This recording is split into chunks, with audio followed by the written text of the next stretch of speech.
Assalamualaikum warahmatullahi wabarakatuh. Kembali lagi bersama saya Bes Nugraha dalam program Podcast Infomu, di mana program ini dikelola langsung oleh Majelis Pustaka dan Informasi Pimpinan Wilayah Muhammadiyah Sumatera Utara. Kalau 2 episode sebelumnya kita sudah berbincang-bincang dengan mahasiswa KKN internasional. Nah, UMSI juga sahabat dakwah Muhammadiyah mengirimkan mahasiswa-mahasiswinya untuk melakukan KKN di daerah 3T juga ini ya, tertinggal, terpencil, terluar. Waduh, kali ini kita sudah kehadiran 2 mahasiswa yang nanti bakal berjuang selama sebulan di daerah 3T ini, dan kita akan berbincang-bincang. Yang pertama ada Zulkarnain As-Siddiqi. Assalamualaikum. Waalaikumsalam. Oke, ini dari semester berapa dan dari prodi mana? Saya dari Prodi Pendidikan Agama Islam semester 7. Semester 7 Zulkarnain ya. Oke, dan di sebelah Zulkarnain ada Muhammad Fauzul Fikri. Ya, Bang. Assalamualaikum. Waalaikumsalam warahmatullahi. Oke, semester berapa? Saya semester 7 Semester 7 juga. Ya, Dari sama. prodi dari Prodi Pendidikan Agama Islam juga. Pendidikan Agama Islam. Ini kalian satu kelas? Kebetulan beda kelas. Oh, beda kelas. Iya. Oh, di KKN ini dijumpakan ya? Iya. Oke. Teman-teman ini kalau boleh tahu KKN-nya kemana? KKN-nya ada di Kabupaten Dairi Hmm, di Provinsi Sumatera Utara. oke. Karena memang itu yang termasuk 3T tersebut gitu. Terpencil, terluar, tertinggal gitu. Tinggal ya. Ketika dipilih oleh Prodi untuk KKN daerah 3T ini, seperti apa? Mungkin Fikri, seperti apa perasaannya? Ketika terpilih mengikuti KKN di daerah 3T ini, ya bersyukur pastinya, Bang. Ini merupakan suatu kesempatan saya untuk mengaplikasikan apa yang selama ini saya pelajari di kampus, terutama di desa-desa terpencil tadi kan, terpencil, tertinggal, terluar, yang dimana di sana itu kan juga tertinggal dalam bidang pendidikannya, agamanya, dan termasuk infrastrukturnya juga. Jadi kita yang telah belajar di UMSU ini berkesempatan untuk mengaplikasikan atau mengamalkan atau mengajarkan ilmu yang kita pelajari kepada teman-teman atau saudara-saudara di desa tersebut. Oke, kalau dari Zulkarnain gimana? Mungkin ya saya sangat senang, cuma awalnya saya nggak expect aja gitu, Pak. Karena saya rasa masih banyak orang yang lebih baik gitu daripada saya. Cuma karena saya sudah terpilih ya, saya senang dan saya pasti akan melakukan yang terbaik untuk KKN 3T ini. Berapa lama kalian bakal di sana melaksanakan KKN? Kurang lebih 1 bulan. 1 bulan. 1 bulan, Ya. insya Allah. Oke, kalau untuk proses awal mulanya, apakah ada proses seleksi atau langsung kalian dipilih? Iya, Ada ada proses seleksinya, Pak. Oh, ada proses seleksinya. Itu seperti apa prosesnya? Yang pasti yang pertama itu prosesnya itu administrasi, Mhm. pemberkasan, dan yang kedua itu ada kami dites mengenai kemampuan kami dalam membaca Al-Quran. Alhamdulillah lulus, Oh, dipilih oleh Prodi. ada berapa banyak yang bakal ke daerah ini? Kami berdua saja. Berdua saja? Berdua saja. Oke. Chemistry-nya gimana nih? Kalian bakal berdua kan selama sebulan ini? Iya. Udah gimana nih? Ya mungkin Udah. kedepannya untuk lebih sering sharing aja untuk kedepannya biar lebih dekat dan gampang nanti kalau udah di sana gitu. Oke, jadi sejauh ini udah sharing-sharing ya? Ya udah. Sebenarnya juga di kampus sering jumpa juga kan, Bang. Cuman nggak Ya, belum kenal. tegur sapa. Cuman ya di program ini terpilih dari kelas yang berbeda. Insya Allah nanti kami jalin komunikasi yang baik. Kan kalian kan ke daerah terpencil, ini kan mungkin agak susah aksesnya atau gimana? Ada nggak mungkin kekhawatiran yang kalian rasakan mungkin dari Zulkarnain? Kalau khawatir sih Bang lebih ke mental ya, karena kan di sana juga kita menghadapi lebih banyak orang-orang yang non-Islam gitu kan. Jadi kita harus juga mempersiapkan gimana biar mereka juga bisa menerima tentang apa yang kita bawa untuk mereka di sana gitu. Oke, kalau dari Fikri? Yang pasti itu sudah kami pikirkan di awal, karena kan daerah yang terpencil, terdepan, tertinggal, yaitu merupakan tantangan bagi kami. Tapi tantangan itu adalah sebuah batu loncatan untuk kami untuk keluar dari zona nyaman, sehingga bisa semakin meningkatkan kepercayaan diri kami seperti public speaking atau leadership, kepemimpinan. Jadi ketika terjun langsung ke sana, itu semua terbalaskan. Oke. Tapi kalau motivasi dari teman-teman sendiri sehingga memilih memang tetap ikut untuk KKN 3T di Kalau dari saya pribadi ya, yang pertama udah pasti untuk mengabdi kepada masyarakat. Terus yang kedua memang untuk mengimplementasikan apa yang sudah kita dapatkan di bangku kuliah untuk mengamalkannya gitu di masyarakat. Karena banyak anak muda sekarang yang dia ingin lingkungannya berubah tapi dia nggak mau untuk terjun langsung gitu Bang. Jadi saya ingin mau terjun langsung dan menikmati bagaimana rasanya untuk melakukan itu semua. melakukan perubahan itu. Iya, mau perubahan itu. Oke, kalau dari Fikri seperti apa nih? Ingin mengetahui bagaimana budaya di sana juga kan. Terus kita semakin tahu bagaimana banyaknya kayanya budaya di Indonesia ini. Salah satunya pergi langsung ke desa-desa terpencil. Sembari juga berdakwah sambil juga menimba ilmu di sana, saling bertukar informasi dan ilmu kepada masyarakat yang ada di sana. Fikri udah pernah ke desa daerah sebelumnya? Belum pernah sama sekali. Tapi kalau udah cari di searching udah mulai. Oh, udah sering udah searching. cari ya. Kalau dari Zulkarnain udah ke sana? Belum pernah. Oh, belum juga. Belum. Sebelumnya teman-teman udah pernah nggak daerah-daerah mungkin ke daerah-daerah 3T itu? Oh, saat apalah Bang? Muncak di Sibuatan Oh, di situ. pernah. Kalau Zul- Pernah ke Sibuatan itu pernah.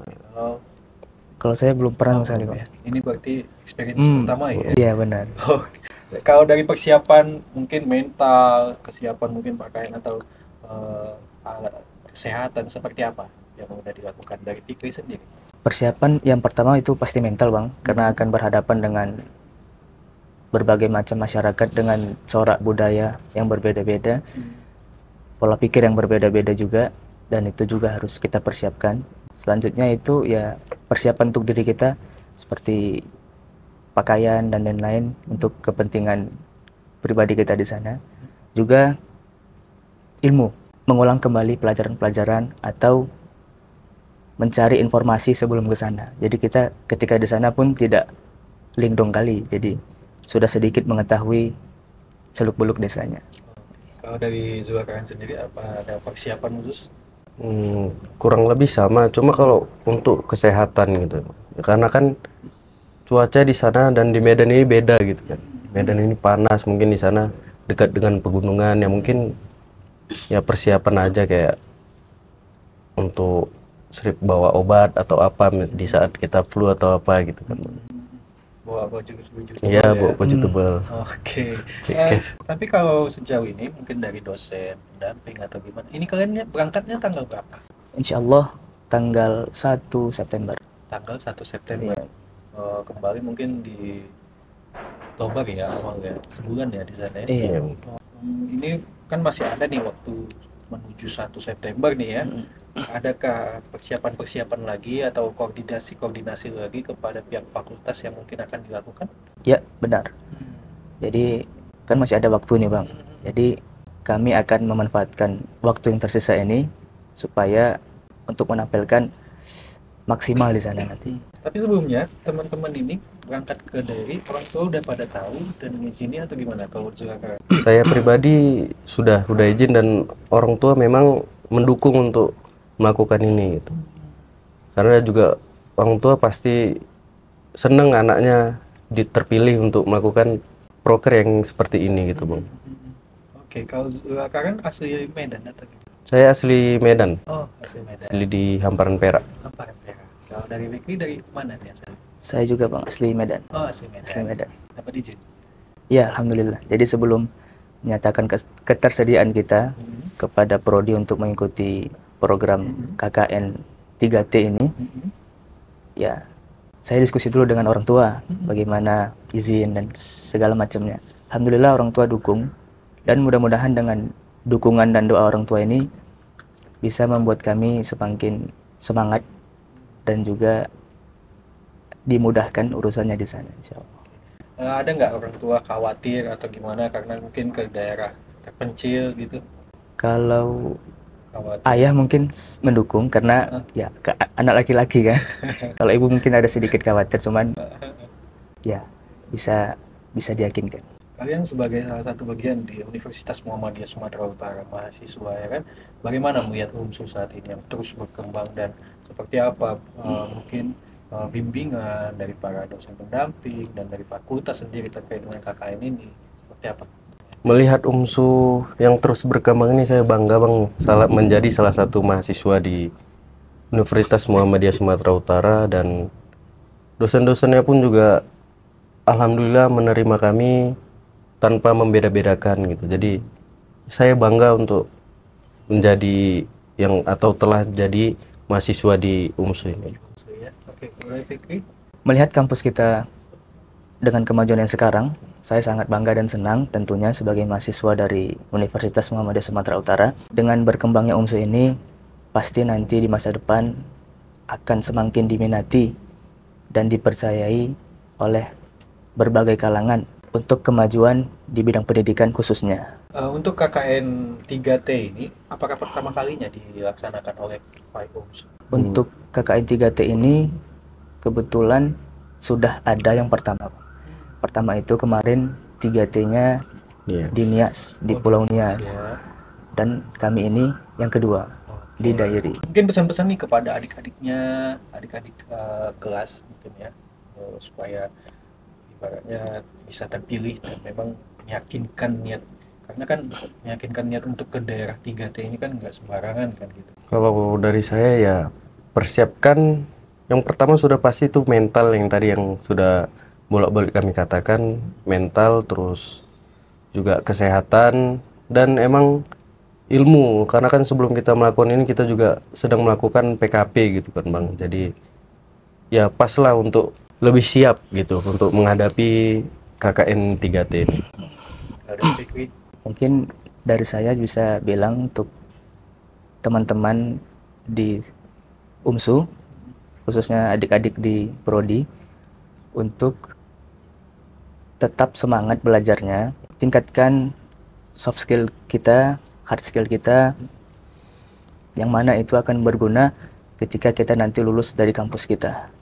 Dan KKN sendiri merupakan tugas wajib kita sebagai mahasiswa dari kampus, yang dimana itu adalah kita terjun langsung beradaptasi, komunikasi kepada masyarakat langsung. Jadi untuk itu persiapan kita sangat dibutuhkan dengan matang. Oke deh. Mudah-mudahan teman-teman tetap semangat ya untuk menuju ke sana, dan pastinya bukan hanya perginya saja, mereka akan bertahan selama sebulan ya, jangan sampai nanti putus di tengah jalan ya. Oke, tetap semangat pokoknya. Oke, terima kasih buatnya Zula Karen dan juga Fikri atas kehadirannya. Mudah-mudahan nanti tanggal 1 ya berangkat ya. Iya, insyaallah. Oke, mudah-mudahan sudah dipersiapkan semuanya dan pastinya mental mereka sudah siap untuk KKN 3T ini. Tertinggal, terpencil, terluar, dan mereka akan menuju ke Desa Dairi. Oke, terima kasih atas waktunya. Wassalamualaikum warahmatullahi wabarakatuh. Waalaikumsalam warahmatullahi wabarakatuh. Baik, sahabat dakwah Muhammadiyah, itulah dia, kita sudah berbincang dengan dua mahasiswa UMSU di semester 7. Mereka akan melakukan KKN di daerah 3T, tepatnya di Desa Dairi, yaitu bersama Zula Karen, Asidiki, dan juga dengan Muhammad Fauzul Fikri. Kita doakan buat seluruh mahasiswa-mahasiswi UMSU Universitas Muhammadiyah Sumatera Utara yang melakukan KKN yang kerja nyata, baik itu KKN internasional, KKN di 3T, bisa berdampak bukan hanya kepada diri mereka sendiri, tapi kepada daerah-daerah yang mereka kunjungi atau mereka datangi, atau tugas mereka untuk melaksanakan KKN di sana. Dan pastinya kita doakan juga mereka pulang dengan sehat walafiat dan bisa mengimplementasikan apa yang mungkin mereka dapatkan di sana. Oke, ini saatnya saya Abis Nugra pamit undur diri. Wassalamualaikum warahmatullahi wabarakatuh.